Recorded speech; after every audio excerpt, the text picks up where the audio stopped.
And I've got a very sleepy little chihuahua who's chewing on her favorite toy, the cow. Or she doesn't even want me to show you toy. And you don't want to show them the cow. Arr, arr, you're so fierce and vicious. Welcome to a bit of a blustery, windy afternoon here in the Lowveld of South Africa. Lindsay, I am not sore from the run. Actually, not as sore as I thought I was going to be. So, hi, Galena. Hello, the black cat, Chat Noir. Oh, yes, you're so fierce. Oh, it's a fierce dog. Hello, you bomber girl. Hello, Crazy for Safaris. Lindsay, yes, VM did run the whole thing with the camera. He did. Hi, Brent. Hi, Pup. Pup is... thank you about the line close up. And then hi, everyone. Arr. Let's show everyone the cow. There's her favorite toy. That's cow. It squeaks. Jumbo. Okay, you're a terrorist. I gotta talk now. Go terrorize a cow on the floor. Okay, so guys, it's just a quick update on what VM and I have been up to. We've been the last actually 3 days. Sandy Bend and her two cubs, the female leopard, have been giving us a bit of a hard time. Sinak's wondering about chokos, noodles and doodles. Well, unfortunately, winter in the Lowveld, Sinak, there are not too many chokos, nunus and doodles around during the dry season. Hello, everyone. Everyone needs a squeaky cow, indeed. Hey, you. Don't go too far. I'm watching. Good girl. So we found out so there were 50 teams who took part in the Rhino Warrior Challenge, and we came 21st. So not bad at all. I'm very, very chuffed that we finished and no major injuries, just a bit of the stiffness. Ash Doggy is 11 weeks old. Yes, I'm still moving. There's a little bit of stiffness in the shoulders. Your bomber girl Steph and his team, they are very fit. They came in third overall out of 50 teams. So it was Steph, his wife Yana, and Michelle and Grant, who were freelancing at Safari Live a little while ago. They've also moved to Hoedspruit. But next year we want a top 10. Next year we'll get a top 10 finish. We'll actually do some training and not decide the week before we're going to do it. Hello, Christine. Hello. Dennis, it is safe with the puppy out there while I'm here. I'm watching her. The biggest fear actually right around here and at this time of the day is birds of prey.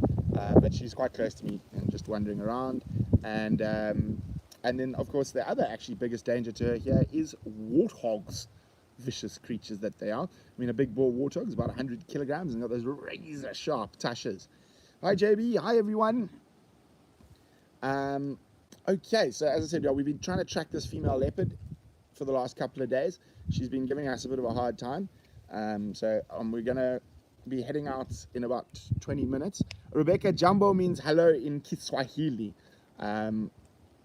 We're going to be heading out in 20 minutes or half an hour or so, back out on to try find her. We had very fresh tracks. She was seen drinking out of a swimming pool, both cubs this morning, so that's quite special. So we're trying to figure out. Hang on 1 second. Come back here. Too far. That is too far.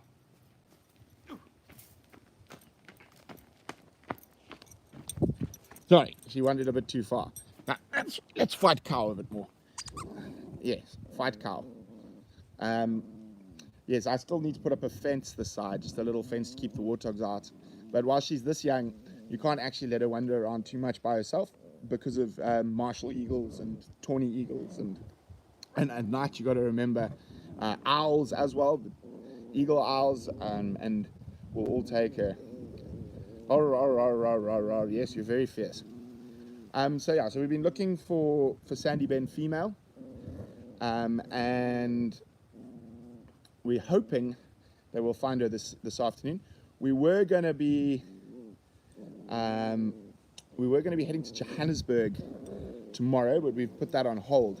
Now we've got some very exciting stuff. But I'm not going to tell you too much about it. VM's latest baby, so we need to pick up some new technical equipment and stuff, and it's going to be quite exciting to see what happens. And hopefully by the end of the month, we're going to have something really special. And as far as I know, never done before. So we just keep an eye on that. I'm not going to blow the secret just yet. And then other than that, what else might we be doing? Carrying on, as always. Next month, we're going to be away a little bit. And heading down to Durban. We'll go see Scott Dyson. Say hello to Scotty D. We're going down to a conference there. It'll be very interesting, and I'll update you a bit more. Yes, about that when we get a bit close to there. And we also might be going a trip into the northern parts of the Kalahari Desert, or the east, on the edge of the Karoo Kalahari Desert. So that could be quite exciting as well. Are we getting tired now? Or do you want to fight the hand rather than, yeah, we want to fight hands rather than, here we go, fight the cow. Yeah, so Kalahari could be very exciting. We're going to a very remote area in the Kalahari, to an area of South Africa that very few people actually get to. So hopefully that's going to be interesting. So just keeping you up to date there. So we're going to try put out we'll film as much as possible till we leave. So the equipment we wanted. What is that? Have you got a ticky? No, it's not a ticky. Film as much as possible before we spend time away from the low veldt. Of course, there will still be videos and stuff coming from our adventures. There will be, yeah, as I said, videos coming from our adventures. But obviously they'll be a bit delayed. We won't be able to post as regularly because we're going to be on the road and stuff like that. And yeah, that's it. And we're really hoping to find the leopard this afternoon. What? I don't have any fleas. You don't need to deflea me. Why are you defleeing me? I don't have fleas. Neither do you. Oh.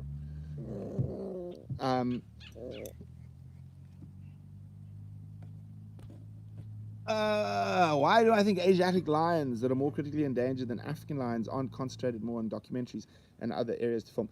I'm not 100% sure. I do know getting film permits, etc., from the Indian government is incredibly difficult. The BBC were chucked out even, so I'm not sure why.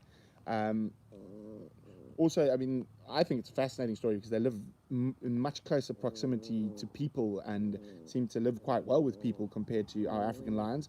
Eat less people, and there's a lot more people around them. Oh yes, you are very strong.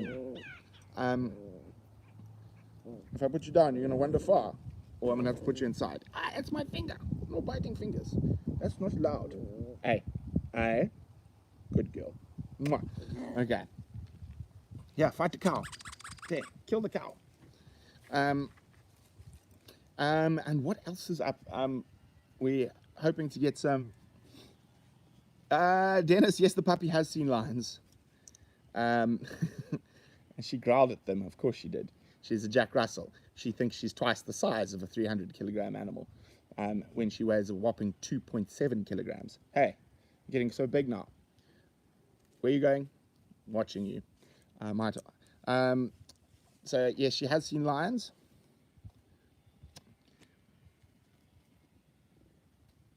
I'm just trying to see what's going on. Yeah, so just nice to have a little catch up with everyone. Obviously, there's lots of interesting projects, and we don't want to talk too much about some of them because, as you know, with a lot of things, sometimes they go boom, and it doesn't come to fruition. So we'll only tell you stuff when we know it's going to happen. But as I said, we will be traveling a little bit in the next little while, which is quite exciting for them. Hey, Lucy, Liz. Oh, Lucy's gone. Okay, she's lying down now. I have never seen a snow leopard. It is on my bucket list.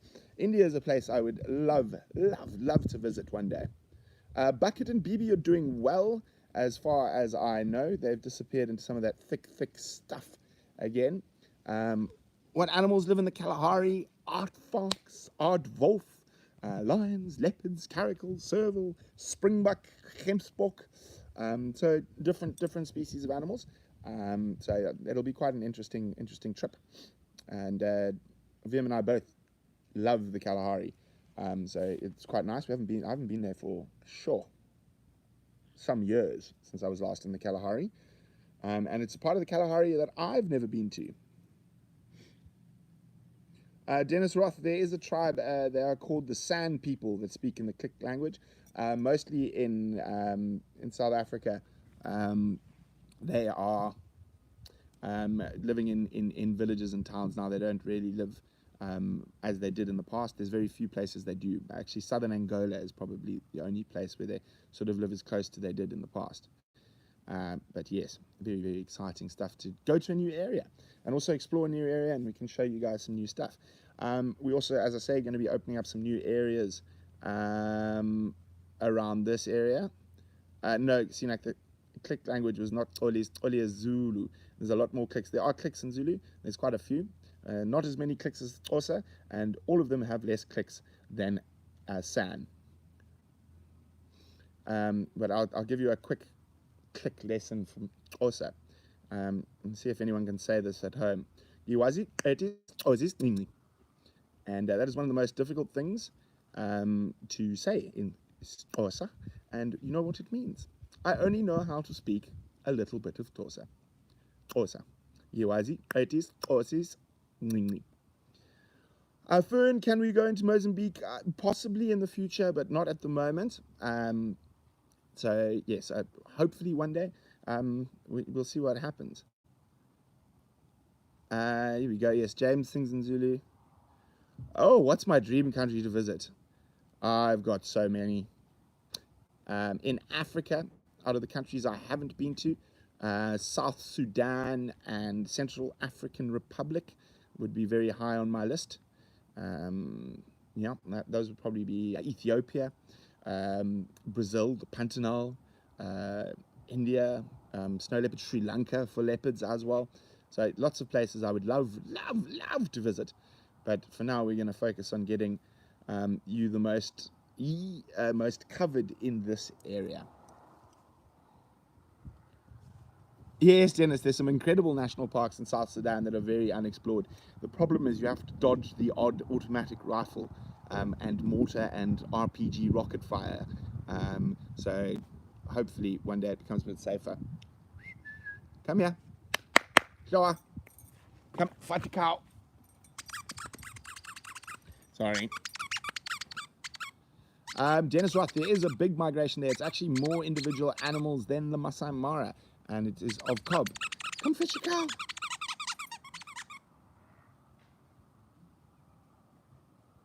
And VM is ticking. If you have a clicky sound, just refresh your YouTube page. Christy, are there Huntsman spiders in our area? Yes, there are different types of huntsmen.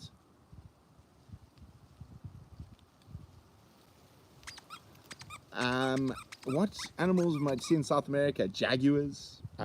Also, if you go up into the highlands and stuff of Argentina, there's a huge amount of canids, pampas dogs, and all sorts of incredible creatures that I would love to see. Hey, come here. Showa. Behave yourself. Come here. Showa. Don't give me that defiant Jack Russell look. Showa, come. Good girl. Leadwood is not part of Kruger. We're quite close to Kruger. It falls within the Kruger to Canyon Biosphere area, which is a sort of a nationally protected area. Yes, Maine Wolf is another one, Sinak from South America. Who knows, maybe we'll get there with paintedDog.tv one day. Fingers crossed. Yes, the cow is very clicky, and that's what keeps the dog. It's quite a useful training tool, the cow. But yeah, so lots of places I would love to visit.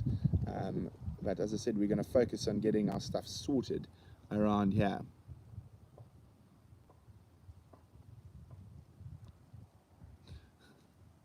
Dennis sounds like he had a wonderful time in the Masai Mara.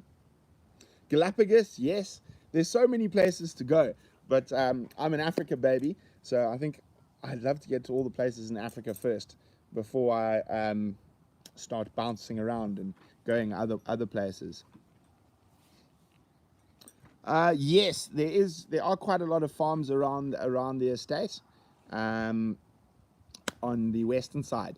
So this area is one of the biggest citrus producers in South Africa. So oranges, lemons, mangoes, and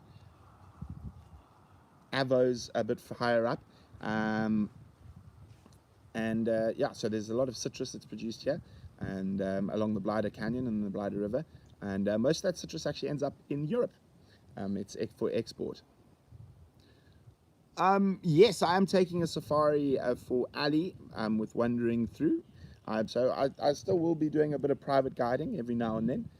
So I haven't been to Madagascar. Yes, there's another one that's big on my list, Side Pocket Zoo. So yes, we will be going. I will be going up to Botswana. So if you want to go on a safari with me in Botswana, go have a look at the Wandering Through website, and you will see the itinerary there. Diane, the Machadi is one of my favorite places on earth. It's like being in another world. For those who don't know what the Machadi is, it's a dry, well, it depends on time of year, but it's a salt pan in the middle of Botswana that is the size of Switzerland. And you can actually go sleep out on those salt pans. And if you go out there, it's like being on the moon. It's just white and stark, and it's incredible. When I did safaris in Botswana, we used to go out and we'd set up a whole 4-poster bed out in the middle of this salt pan, and people could sleep there. And we had a very unique way of keeping everyone warm, because it gets bitterly cold. And what we would do is we would dig underneath where we placed the bed. And of course, there's no trees and stuff out in giant salt pans, so you got to bring all your firewood and everything with you. And we used to put coals under the bed and then bury the coals, and overnight that would heat up. The heat would come up so our guests didn't get cold. And of course, us staff members, we didn't sleep in beds. We slept on the ground in a thing called a bedroll, which is basically canvas with a mattress, and you got your sheets and your duvets and your blankets and everything. And what we used to do the same thing, except we used to put our bedrolls right on top where we had buried the coals, and that used to keep us nice and warm. Yes, so Botswana is on the itinerary for that trip with Wandering Through with Ali. So very excited. And just a little bit of history about the Machadi salt pans, for those who are wondering. I'll give you a quick lesson before VM and I have to go off tracking leopards. Hopefully we'll find them this afternoon. So basically the geology of Southern Africa changed, it was probably around 40,000 years ago. And so the Zambezi River, the Kwando River, and the Okavango River all used to flow into a super lake. And the Machadi salt pans is the remnants of that super lake. Yes, I'm going to Kwai and to Linyanti, two of my favorite areas. And that super lake. And what happened is that Botswana actually has a lot of earthquakes, but there's a huge amount of sand on top, so it can change things very, very little. And what happened is, slowly but surely, the Zambezi River changed course to where it goes now. And as the Zambezi pulled, it pulled the Kwando, the Kwando is quite a common name. It's Kwando, Linyanti, Chobe are all actually the same river. And that pulled away from the Okavango. They're joined by the Cylinder Spillway. And the Kwando River was joined into the Zambezi. And slowly but surely, those two rivers are pulling the Okavango towards. It's not going to happen in our lifetime. I am watching the Cricket World Cup, but I'm very disappointed in South Africa. But let me just finish. So basically, what happened is there were islands, there were fish, there were communities that lived on these islands, fishing communities and stuff, in this massive super lake that basically covered a massive area of central Botswana. And if you've ever been into the Limpopo River Valley in South Africa, you come down towards the border of to border of Zimbabwe, and you've got this massive valley for a huge river, and all you've got there is this tiny dry riverbed that trickles most of the year. It does flood from time to time. And that's of course what happened is that used to be the drainage where the Zambezi, the Okavango, and the Kwondo rivers used to go out into the sorry, someone's just driven to my driveway. Oh, it's okay. Yes, Andrea, that is where the flamingos mate. So you've got this massive river valley and this very dry riverbed these days. You can't go through there, Mapula. I've closed it because otherwise the dog keeps escaping. You can come this side. Okay. Thanks. Thank you. No problem. And so that's where it is. And so slowly but surely, the Okavango will actually keep moving towards the east coast of Africa, and eventually be eventually go through. That was Mapula. Mapula helps my gran, who's 95, who lives on the other side of the state. My gran is a proper gran, so when I see Mapula drives and helps gran with all the shopping and stuff.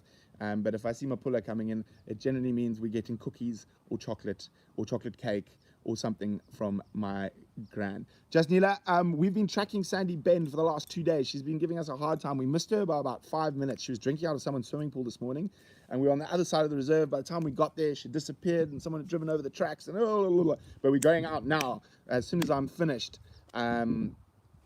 this live chat with you guys to go see if we can find Sandy Bend female. Yes, okay, so lots of exciting stuff. We'll update you more. As I said, we're going to be traveling a little bit over the next couple of months, so there might not be as regular fully edited videos, but we'll keep you up to date with live chats and little snippets and stuff like that. Another thing, just a quick big thank you to all our patrons. We do really appreciate it, thanks for helping us out. And let me get the puppy to say goodbye, and then VM and I are going to go track some leopards. Come here, baby. Come here, Dad, baby. I want to say goodbye to the people. I want to say goodbye to the peoples. Yeah. You ready? Say goodbye. Bye. Bye. All right, my fierce dog. Bye, guys. Oh yes. We don't want to be on. We don't want to show everyone. Arr. Bye, guys.